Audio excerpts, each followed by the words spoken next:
তাহলে মোদিজির এই মুহূর্তে আগে পদত্যাগ করা, যদি নির্লজ্জ প্রধানমন্ত্রী না হন তাহলে পদত্যাগ করে দেশের মানুষকে এসে বলুন আপনার ভোটার কার্ডটা বৈধ নয়। আসলে কি জানেন, আপনার কাছে যে ভোটার কার্ড আধার কার্ড আছে, মোদিজির কাছেও সেই ভোটার কার্ড আধার কার্ড আছে, কোনো এক্সট্রা কাগজ নেই। তার মানে কি জানেন, বিশ্বের প্রথম কোন দেশ ভারতবর্ষ, যে দেশের প্রধানমন্ত্রীও সে দেশের নাগরিক না। ভাবুন কোথায় এনে দাঁড় করালো। আরো একটা অদ্ভুত বিষয় কি জানেন, এই যে আমাদের পাসপোর্ট দেয়, যারা ধরুন বিদেশে যায় পাসপোর্ট করায় বা নর্মালি পাসপোর্ট করায়, ওই পাসপোর্ট নিয়ে আপনি যখন বিদেশের মাটিতে যাবেন, বিদেশের লোক কি বলবে, এই যে ভারতের একজন নাগরিক এসছে, কি অদ্ভুত দেশ, কি আচ্ছে দিন এলো। ওই পাসপোর্ট, যে পাসপোর্ট দেখে বিদেশের মানুষ বলছে আপনি ভারতের নাগরিক, সেই পাসপোর্ট দেখে ভারত সরকারই বলছে আপনি ভারতের নাগরিক নন। ভাবুন কি দেশ এলো, কোন জায়গায় নিয়ে এলো আমাদের দেশকে। অর্থাৎ ভারত সরকারের ইস্যু করা পাসপোর্ট, ভারত সরকার আপনাকে নাগরিক বলছে না, কিন্তু বিদেশ আপনাকে নাগরিক বলছে। তার মানে কি, তার মানে আপনি আমি এই মুহূর্তে কোন দেশের নাগরিক আমরা জানি না। আমরা এখন ঝুলে আছি পিং পং বলের মতো, ডিং ডং এদিক ওদিক করছি। বাংলাদেশে গিয়ে পড়বো না পাকিস্তানে, ভারতে থাকবো না প্যারিসে, চীনে পড়বো না জাপানে, আমরা কেউ জানি না। এবং এই দিনটা আমাদের কেউ উপহার দিয়েছে, প্রধান সেবক নরেন্দ্র দামোদর দাস মোদী, যিনি 303টা আসন নিয়ে ক্ষমতায় এসেছেন। ক্ষমতায় আসার পর যারা তাকে ভোট দিয়েছে, লাইনে দাঁড়িয়ে কষ্ট করে, সেই হিন্দু মুসলিম সবাইকে বলে দিয়েছে, আরে ভোট দিয়েছিস ঠিক আছে, ভোটটা নেওয়া গেছে, ক্ষমতায় এসে গিয়ে প্রমাণ কর তুই নাগরিক কিনা। এটা কেন জানেন, এটার কারণ আছে। এই যে কদিন আগে অব্দি পেঁয়াজ প্রায় 200 টাকায় উঠে গেছিল। আমাদের তো ভালো, তো বাংলায় যখন পেঁয়াজ 150 টাকা ছিল, তখন বিজেপি শাসিত রাজ্যগুলিতে কোনো টাকায় পেঁয়াজ 220 টাকা, কোনো জায়গায় 250 টাকা। তাও মমতা ব্যানার্জির জন্য এই রাজ্যে তার 120-130 টাকায় কিনেছেন। এখনো কিন্তু গোটা দেশে পেঁয়াজের দাম কমেনি। কিন্তু মমতা ব্যানার্জি ভাবুন, মোদিজি ভাবুন, মোদিজি পাপ করছে। মানে আপনি ভাবুন, এক জায়গায় বসে খেলেন কম, মাটিতে ফেলে ছড়ালেন বেশি। আপনি খেয়ে দিয়ে উঠে গেলেন, কিন্তু আপনার মাকে এসে সেটা পরিষ্কার করতে হচ্ছে। মোদিজির অবস্থা এরকম।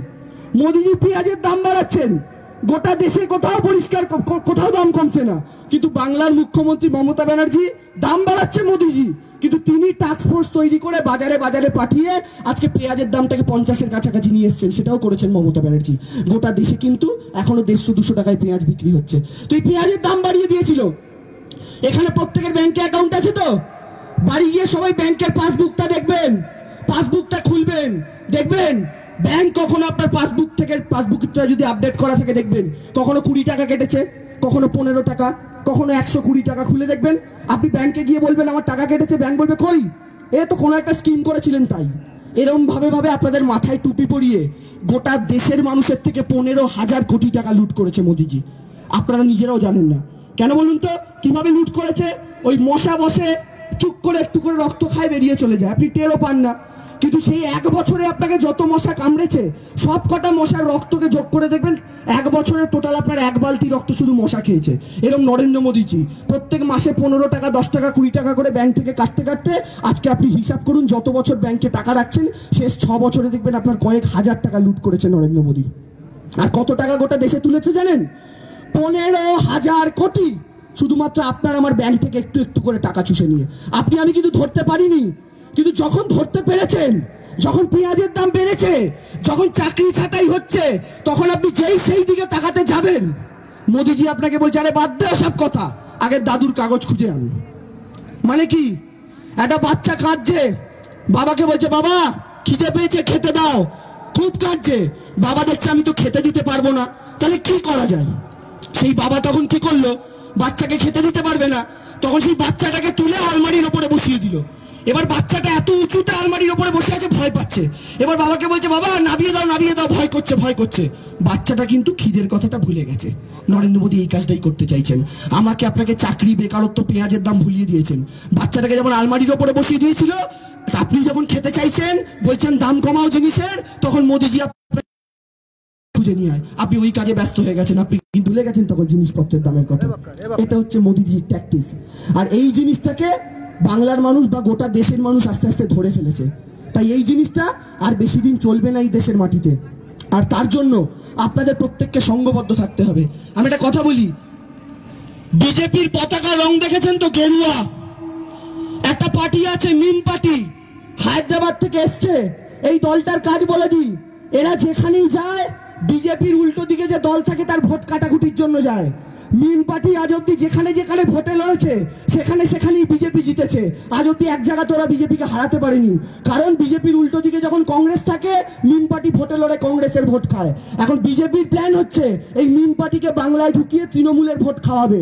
তাই একটা কথা বলে রাখি, মিম পার্টির দিকে সমর্থনের হাত বাড়ানো মানে কিন্তু নরেন্দ্র মোদী জিন্দাবাদ স্লোগান দেওয়া, দুটোই এক। তাই আপনাদের সিদ্ধান্ত নিতে হবে আপনারা কোন দিকে থাকবেন। এই সিদ্ধান্তটা কিন্তু আজকে আপনাদের এই মাটিতে দাঁড়িয়ে নিতে হবে। আর এই বিজেপির পতাকা গেরুয়া, এই মিম পার্টির পতাকা সবুজ, কিন্তু তৃণমূলের পতাকা দেখুন গেরুয়া, সবুজ আর সাদা। এই মাঝখানের সাদাটা হচ্ছেন মমতা ব্যানার্জি, যেটা হিন্দুকে এক হাতে ধরে রেখেছেন, মুসলমানকে এক হাতে ধরে রেখেছেন। তাই আপনাদের সিদ্ধান্ত নিতে হবে আপনারা কোন পতাকার তলায় থেকে কাজ করবেন, কার নেত্রীর পাশে থেকে কাজ করবেন। এই সিপিএম, মিম, কংগ্রেস, এই তিনটেই হচ্ছে বিজেপির সবচাইতে বড় দালাল। এদের পাতা ফাঁদে পা দেওয়া মানে হচ্ছে বিজেপির ফাঁদে পা দেওয়া। তাই এদিকে পা দেবেন না। এই বিজেপি আমাদের, আমি বলতে চাই আপনাদের প্রত্যেকের মনে আছে নরেন্দ্র মোদী কদিন আগে কি বলেছিলেন? এই তো যারা ভাঙচুর করছে তাদের কাপড় দেখে আমি চিনতে পারি। মনে আছে আপনাদের? দিলীপ ঘোষেরা কি বলছিলেন? লুঙ্গি বাহিনী, মানে আপনারা যারা লুঙ্গি পরেন তারা সবাই অনুপ্রবেশকারী। আমি দিলীপ বাবুকে বলতে চাই, আমি দেবাংশু ভট্টাচার্য, আমার দাদুর নাম ছিল পবন ভট্টাচার্য, এলাকার বিখ্যাত কালী পুজোর পুরোহিত। সেই আমার ঠাকুরদা আর আমার বাবা, তারা দুজনেই, আমার 4 কাকা, তারা 6 জনেই আজও বাড়িতে সারাদিন লুঙ্গি পরে থাকে। আমার বাবা মা অনুপ্রবেশকারী। আর যদি লুঙ্গি পরা মানে অনুপ্রবেশ হয়, তাহলে আপনাদের একটা জিনিস দেখাই, তাহলে ভারতবর্ষের সবচেয়ে শক্তিশালী অনুপ্রবেশকারীর নাম কি জানেন? এই দেখুন, ভারতের সবচেয়ে শক্তিশালী অনুপ্রবেশকারীর নাম হচ্ছে নরেন্দ্র দামোদর দাস মোদী, কারণ ইনি নিজে লুঙ্গি পরে আছেন, এই ছবিতে দেখতে পাচ্ছেন। তার মানে লুঙ্গি পরলেই যদি অনুপ্রবেশকারী হয়, তাই এই গুজরাটি ভাইকে আগে পাকিস্তানে পাঠাও। পাঠাতে পারবে না। তার মানে আপনারা কাপড় দেখে মানুষ চেনেন, আপনারা টুপি দেখে ধর্ম চেনেন, কিন্তু মোদিজি যখন বাবা রাম রহিম রেপ করে তখন তার পায়ে গিয়ে আপনি প্রণাম ঠোকার সময় আপনি তার জামা কাপড় দেখে বুঝতে পারেন না যে সে ধর্ষক? বুঝতে পারেন না, না? আসলে এই ধর্ষক, চোর, চিটিংবাজ, খুনি, এদের সবার সাথে বিজেপির পীড়িত হচ্ছে। ওই নতুন প্রেমিক প্রেমিকাদের মধ্যে যেমন পীড়িত হয় সেই রকম।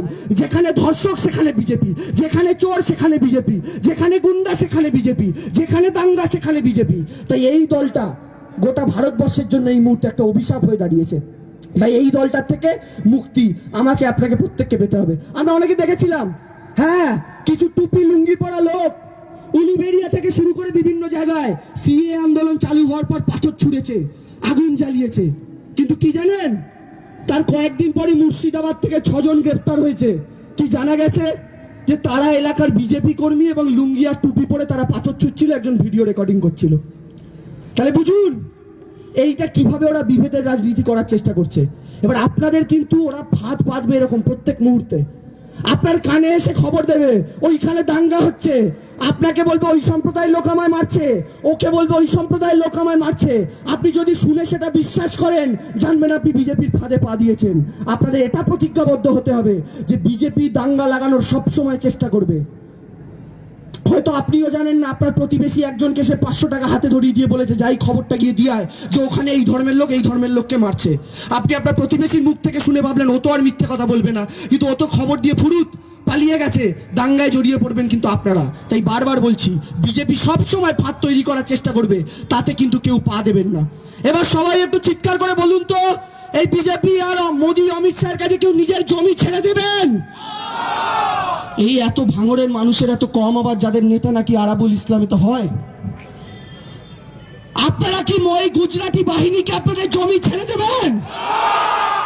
পেছন থেকে আওয়াজ আসছে, ওখানে কি অমিত শাহ দাঁড়িয়ে আছে নাকি? নেই তো, তো গলার আওয়াজ এত আসতে গেল? ওই গুজরাটি 2 ভাইকে নিজের জমি ছেড়ে দেবেন? এই আওয়াজেও তো হবে না। আমাদের দিদি আমাদের অধিকারের জন্য চিৎকার করে করে গলার শিরা ফুলিয়ে ফেলছে, আর আমরা তার সমর্থক হয়ে যদি এত আস্তে আওয়াজ করি তাহলে কি করে হবে বলুন তো? মমতা ব্যানার্জির সমর্থক বলতে হবে তো নিজেদেরকে। 2 গুজরাটি ভাইকে কি জমি ছেড়ে দেবেন? এই তো হচ্ছে আওয়াজ, এটা তো আসল গলার আওয়াজ। এটা চেপে থাকে কেন? এটা চেপে থাকলেই মুশকিল। আপনি যত আস্তে কথা বলবেন, আপনি যত চুপ থাকার চেষ্টা করবেন, ওরা কিন্তু নরম মাটিপে তত আপনাকে আঁচড়ে ধরবে। তাই মমতা বন্দ্যোপাধ্যায়ের সমর্থক এই বাংলার যদি ভালো চান, এই দেশের যদি ভালো চান, গলার আওয়াজটা সবসময় সপ্তমে রাখবেন। কারণ জানবেন, রামকৃষ্ণদেব একটা কথা বলেছিলেন, একটা সাপ রাস্তায় ছিল, 5-6টা বাচ্চা ছেলে সেই সাপটাকে রোজ পাথর ছুটতো। তো রামকৃষ্ণদেব সেই রাস্তা দিয়ে যাচ্ছেন, সাপটা রামকৃষ্ণদেবকে জিজ্ঞাসা করছে যে প্রভু, তুমি তো আমায় বলেছো কাউকে ছবল দিতে না, কিন্তু এরা যে রোজ আমাকে পাথর ছোড়ে, তা আমি কি করে নিজের প্রাণটা বাঁচাবো বলো? তখন রামকৃষ্ণদেব সেই সাপটাকে বলেছিল, তোকে আমি কাউকে ছবল দিতে না বলেছি, কিন্তু তোকে তো ফোঁস করতে না বলিনি, আপনাদেরও কেউ ফোঁস করতে না বলিনি। ফোঁসটা করুন, ফোঁসটা জোরেই করুন, এবং সেই ফোঁসের আওয়াজে দেখবেন 2 গুজরাটি ভাই বাক্স প্যাটরা গুছিয়ে আবার গুজরাটে চলে গেছে, বাংলার দিকে ফিরে পর্যন্ত তাকাচ্ছে না, তাকানোর সাহস করছে না। তো এই লড়াইটা আপনার লড়াই, এই লড়াইতে নেতৃত্ব দিচ্ছেন মমতা বন্দ্যোপাধ্যায়। জমিটা আপনার পায়ের তলার, স্বাধীনতার রক্ত আমার আপনার পূর্বপুরুষ দিয়েছে, ওই গুজরাটের কেউ দেয়নি। এ প্রধানমন্ত্রী দেশের প্রধানমন্ত্রী না, এ প্রধানমন্ত্রী গুজরাটের প্রধানমন্ত্রী। ক্ষমতায় আসার পর বুলেট ট্রেন আনবে কোথায় বললো? আহমেদাবাদ। বিজেপির সভাপতি ছিল রাজনাথ সিং, তাকে ছড়িয়ে দিয়ে কাকে সভাপতি করলো? অমিত শাহ। সে কে? গুজরাটি। দ্বিতীয়বার ক্ষমতা এলো, দেশের স্বরাষ্ট্রমন্ত্রী ছিল রাজনাথ সিং, তাকে সরিয়ে দিল, কাকে স্বরাষ্ট্রমন্ত্রী করলো? অমিত শাহ। সে কে? গুজরাটি। বিশ্বের সবচেয়ে উঁচু মূর্তি কার তৈরি হলো? সর্দার বল্লভভাই প্যাটেলের। সে কে? একজন গুজরাটি। মূর্তিটা কোথায় তৈরি হলো? গুজরাটে। আর কদিন আগে জয়েন্ট এন্ট্রান্স পরীক্ষার সময় হিন্দি আর ইংরাজি দুটো ভাষায় পরীক্ষা হতো, হঠাৎ মোদিজি নিজে যেহেতু গুজরাটের, তাই বললেন আরেকটা ভাষায় পরীক্ষা হবে, গুজরাটি। যেই মমতা ব্যানার্জি এখান থেকে গর্জন করলেন, অমনি সুরসুর করে ঘোষণা করলো, না না বাংলাতেও হবে, বাংলাতেও হবে। তার মানে কি? ওরা সব গুজরাটের জন্য করতে চাইছে। ওরা গুজরাট এবং গুজরাট নিয়ে রাজনীতি করছে, বাকি দেশের মানুষের কোনো মূল্য নেই। তাই এই ভারতবর্ষের মাটিতে থেকে আপনার মূল্য কতটা, এটা আপনাকে বোঝাতে হবে। তাই বিজেপি নেতারা ভোট চাইতে এলে তাদের কি করবেন? একটা করে পেঁয়াজ হাতে ধরিয়ে দিয়ে বলবেন, নে বেটা, তোরা তো আমাদের খাওয়াতে পারিস না, আমরা তোদের দিলাম। এটা হচ্ছে ওদের সবচেয়ে বড় শিক্ষা। ওরা ভোট চাইতে এলে মুখের ওপর দরজা বন্ধ করে দেবেন, এটা ওদের সবচাইতে বড় শিক্ষা। ওরা যে চায়ের দোকানে বসে চাই পে চর্চা করতে আসবে, এখানে এসেছিলেন দিলীপ ঘোষ, শুনেছি। চায় পে চর্চা, ভাবুন, চায় পে চর্চা কথাটাও হিন্দি, বাংলা এসে ভোট প্রচার করছে, আর এখানেও হিন্দি কথা ব্যবহার করছে। অথচ 10 কোটি বাঙালি, কেন বাংলা শব্দ নেই? চায় পে চর্চা করে গেছে এখানে। আর শুনলাম যে দোকানে বসে চায় পে চর্চা করেছিল, ওই দোকানদার নাকি পরের দিন তার হাঁড়ি বাসন সব মেজেছে, দিলীপ ঘোষ এসে খেয়ে গেছে বলে।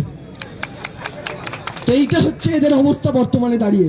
তাই আপনাদের সিদ্ধান্ত নিতে হবে। আরো একবার বলছি, আপনারা মমতা বন্দ্যোপাধ্যায়ের হাত শক্ত করুন। আর সিএ এনআরসি নিয়ে আরো একবার বলতে চাই, আপনাদের চিন্তার কোনো কারণ নেই, আপনারা কেউ ভয় পাবেন না। মমতা বন্দ্যোপাধ্যায় থাকতে আপনাদের কোনো ক্ষতি হবে না। কিন্তু তার আগে আমি শেষ করবো একটা স্লোগান দিয়ে, এবং সেই স্লোগানটা সিএ এনআরসির বিরুদ্ধে যে গলার জোর করেছিলেন, সেই গলার জোরই আপনাদের সাপোর্ট দিতে হবে।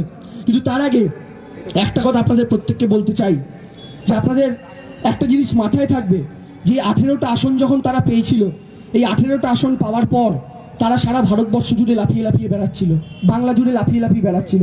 আপনাদের মনে আছে, আমাদের মমতা বন্দ্যোপাধ্যায় গাড়ি নিয়ে যাচ্ছেন, বিজেপির কয়েকটা লোক তাকে দেখে বলেছিল জয় শ্রীরাম, আমাদের দিদি গাড়ি থেকে নেমে পড়েছিল, মনে আছে তো সবার? এখন বিজেপি ভেবেছে মমতা ব্যানার্জি গাড়ি করে যাচ্ছে, তাকে দেখে জয় শ্রীরাম বললাম, তৃণমূল কর্মীরা বোধহয় খুব অপদস্থ হয়ে গেল। রাস্তাঘাটে এবার তাদের বলা যাবে, এই দেখ তোদের নেত্রীকে দেখে জয় শ্রীরাম বলেছি। কিন্তু ওরা মূর্খ। আমি তো সবসময় বলি, শিক্ষা, দীক্ষা, মানবিকতা, বোধ, বুদ্ধি, 5টা জিনিস থাকলে কেউ বিজেপি হতে পারে না। কেন? এরপরে তারা তো দিদিকে দেখে জয় শ্রীরাম বললো, ওরা ভাবলো তৃণমূল কর্মীরা মাথা নিচু করবে। এটা আরো গর্বে বুক ফোলানোর সময়। কেন জানেন? যারা হিন্দুরা আছেন তারা আরো ভালো করে শুনুন। আমার নেত্রী গাড়ি করে যাচ্ছে, বিজেপির কর্মীরা তাকে দেখে বলছে জয় শ্রীরাম, তার মানে কি? আমার নেত্রীর মধ্যে ওরা রামচন্দ্রকে দেখতে পাচ্ছে। এর থেকে বড় গর্বের আর কি হতে পারে বলুন তো? এর থেকে বড় গর্বের আর কি হয়? এই জন্য বলি যে বিজেপি কি করে ওরা নিজেরাও জানে না। এই দিলীপ ঘোষ কদিন আগে বলেছে বাঙালি মানেই নাকি, বাংলা নাকি দেশদ্রোহীদের ঘর। কি বুঝবে ওরা? যখন আমি তো মনে করি না দিলীপ ঘোষের কোনো পূর্বপুরুষও কোনোদিন স্বাধীনতা সংগ্রামে অংশগ্রহণ করেছিল। বলে বাংলা নাকি দেশদ্রোহীদের ঘর। আমি বলি দিলীপ বাবু, বাংলা যদি সত্যি সত্যি দেশদ্রোহীদের গড় হতো, তাহলে আপনাকে আজকে খুঁজে পাওয়া যেত না, বিশ্বাস করুন, খুঁজে পাওয়া যেত না। এই বাংলা দেশদ্রোহীদের গড়, অথচ এই বাংলা এই দেশকে স্বাধীন করলো। দিলীপ ঘোষ বলছে। তো বলুন তো এর চেয়ে বড় দেশদ্রোহী আর কি, আর কে হতে পারে?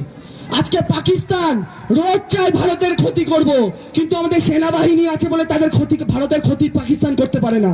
কিন্তু পাকিস্তান যে ক্ষতি করতে পারে না, সেই ক্ষতি একা হাতে মোদি করে দিয়েছে ভারতবর্ষের। তাই পাকিস্তান আর নরেন্দ্র মোদী দুটোকে যদি সমান সমানে বসাতে হয়, আমি বলবো দুটোই আমাদের সমান শত্রু। নরেন্দ্র মোদী যে ক্ষতি করছে, সে ক্ষতি করার কথা পাকিস্তান কোনোদিন ভাবেও পর্যন্ত নেই। তার মানে ভাবুন পাকিস্তান কি করবে? বর্ডার পেরিয়ে 4টে বোম মারবে। আর মোদিজি কোথায় বোম মারছে? রোজ আমার আপনার ঘরে বোম মারছে।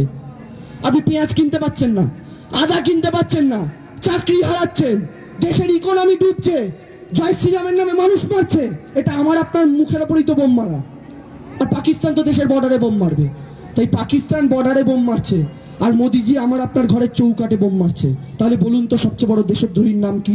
হ্যাঁ, সবচেয়ে বড় দেশদ্রোহীর নাম নরেন্দ্র দামোদর দাস মোদী এবং অমিত শাহ। এদের চেয়ে বড় দেশদ্রোহী ভারতবর্ষের মাটিতে হয় না। 130 কোটি ভারতবাসীর শত্রু এই দুটো মানুষ। কারণ এই দুটো মানুষ কখনো দেশের ভালো করতে পারেন না। আজকে সব বিক্রি। আজকে রেলে চাপবেন, কদিন পর শুনবেন রিলায়েন্স এক্সপ্রেস আসছে, শুনবেন আদানি এক্সপ্রেস আসছে। আর আপনি যে 200 টাকা টিকিট কেটে ট্রেনে ওঠেন, ওটা হয়ে যাবে 2000 টাকা। রেলটাকেও বিক্রি করে দিচ্ছে। সুভাষিস দা দারুণ বলছিল, আগে স্টেশনে বসে চা বিক্রি করতো, যে স্টেশনে বসে চা বিক্রি করতো প্রধানমন্ত্রী হয়ে স্টেশনটাকেই বেচে দিয়েছে। এইটা হচ্ছে নরেন্দ্র মোদীর বর্তমান অবস্থা। আর এর সাথে যুক্ত হয়েছে অমিত শাহ, যে লোকটার মুখ চোখ দেখলেই বোঝা যায় যে লোকটা কোনো একটা হিংস্র প্রাণীর মতো, মানুষ দেখলেই বোধহয় কামড়াতে আসতে চায়। এই হচ্ছে অমিত শাহ এবং নরেন্দ্র মোদী। কোনো সাধারণ মানুষ যদি অমিত শাহ এসে বিজেপির কট্টর সমর্থক, যে যদি অমিত শাহ গিয়ে বলে না যে আমি তোমার বাড়িতে একটা দিন থাকবো, ওই বিজেপির কট্টর সমর্থকের মা বাবা বলবে এই লোকটাকে আমি থাকতে দেবো না ঘরের মধ্যে। কারণ কেউ বিশ্বাস করেন এদের, মহিলারা তো বিশ্বাস করেই না। কারণ বিজেপি নেতা আছে, কিন্তু তার বিরুদ্ধে ধর্ষণ বা শ্লীলতাহানির অভিযোগ নিয়ে আপনি দেখাতে পারবেন না। অর্থাৎ এই দলটার বিরুদ্ধে লড়াই করতে হবে। তাই স্লোগান দেওয়ার আগে বলি, স্লোগানে প্রত্যেকের গলা পাবো তো? ওই যেমন ভাবে তখন গলাটা পেয়েছিলাম, আবার বলুন, 2 গুজরাটির হাতিতে কি জমি ছেড়ে দেবেন? আবার পেছন দিক শান্ত হয়ে গেছে। 2 গুজরাটির হাতে কি নিজের পায়ের তলার জমি ছেড়ে দেবেন? ঠিক আছে, তাহলে স্লোগানটা যখন দেব, আমার জমি ছাড়ছি না আমি যখন বলবো, আপনারা চিৎকার করে স্লোগান দেবেন, ছাড়ছি না, ছাড়বো না। ঠিক আছে? হবে তো? এই হবে তো বললাম, আবার আওয়াজ কমে গেল। এভাবে তো হয় না, হবে তো? আচ্ছা, যারা স্লোগানটা দেবেন তারা একটু সবাই হাত তুলুন তো দেখি, তারা সবাই হাত তুলুন তো দেখি। আচ্ছা, যারা হাত তুলবেন তারা সবাই গলাটাও তুলবেন তো? হ্যাঁ, ঠিক তো? জানেন তো আমাদের মধ্যে আবার একটা ব্যাপার রয়েছে, আমরা ভাবি তোমার পাশের লোকটা স্লোগান দিচ্ছে, আমি খালি মুখ নাড়ালেই হয়ে যাবে। ওটা কিন্তু বিজেপি পলিসি। কারণ বিজেপি সবসময় মানুষকে কিভাবে ঠকানো যায় পলিসি খোঁজে। আপনি যদি স্লোগানটা না দেন, আপনি কিন্তু নিজেকে ঠকাচ্ছেন, কারণ এই স্লোগানটা আপনার স্লোগান। এই স্লোগানে তৃণমূল, বিজেপি, সিপিএম এর লাভের গল্প নেই। এই স্লোগানটা হচ্ছে আপনার পায়ের তলার জমি বাঁচানোর স্লোগান। তাই এবার যার পাশে ভাবছিলেন ও পাশের লোকটা বলছে আমি চুপ করে থাকলেও হবে, তারাও যখন আওয়াজটা করলেন, কত জোরে আওয়াজ হলো দেখলেন তো? তাই যখন বলবো মাটি আমরা ছাড়ছি না, আপনারা ছাড়ছি না, ছাড়বো না, চিৎকার করে কিন্তু। হ্যাঁ, আরে এই দেশেতেই উঠছি বেড়ে মরছি, আবার এইখানে নাগরিক আমি ঘাম ঝরাচ্ছি বলছি রে। তাই স্লোগানে মোদিজি যতই চাচান মাটি আমি ছাড়বো না। শ্রমিক কৃষক গড়ছে ভারত, মোদির ভাইরা লুটছে দেশ, তাদের কাছেই চাইছে প্রমাণ, এনআরসি তে করছে শেষ। মোদি তোমার ডিগ্রি দেখাও, কাগজ আমি দেব না।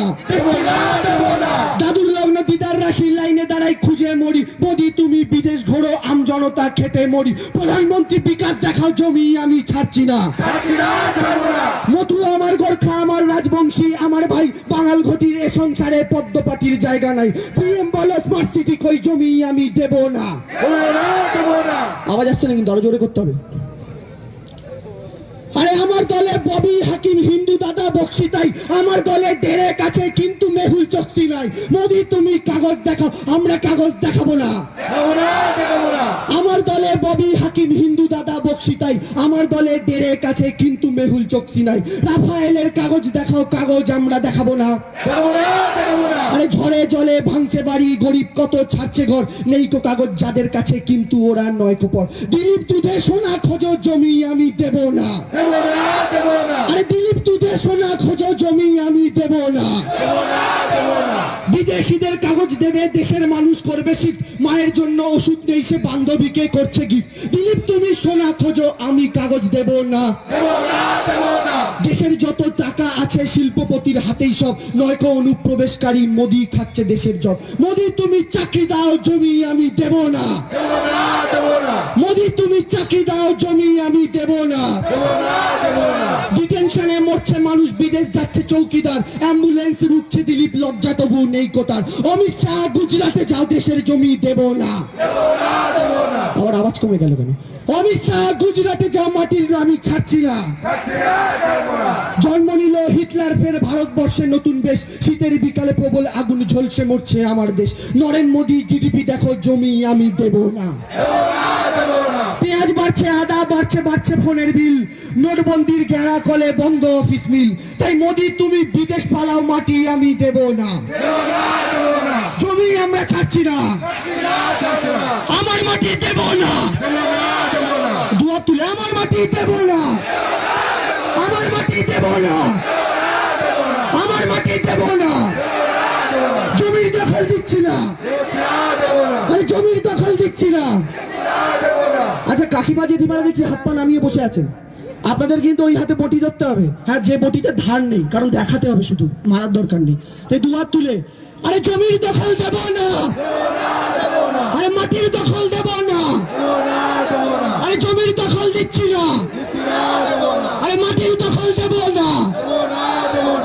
মোদি হটাও, মোদি হটাও, মোদি হটাও। মমতা ব্যানার্জি, এই আওয়াজটা কিন্তু নাভি থেকে বুকে উঠবে, বুক থেকে মুখে আসবে। মমতা ব্যানার্জি, মমতা ব্যানার্জি। স্লোগানটা দেওয়ার আগে বলি, স্লোগানটা যখন শুরু করেছিলাম আমার ঠাকুমা বলতো মানুষের তিনটে কারণে চুল পড়ে। এক, কারোর বয়স বাড়লে, যেটা আমাদের দাদু ঠাকুমাদের হয়। আরেক হচ্ছে পেট গরম হলে।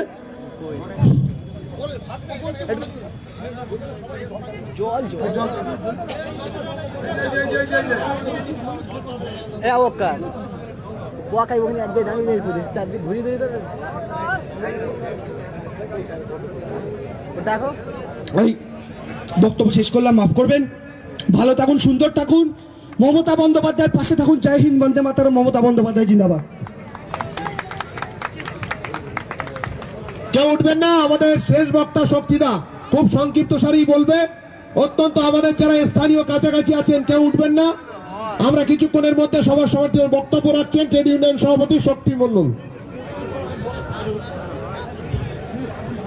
মাফ করবেন, আমি প্রথমেই আপনাদের কাছে ধন্যবাদ জানাবো যে আজকে একটা এত বড় সভা ভাঙড়ের এই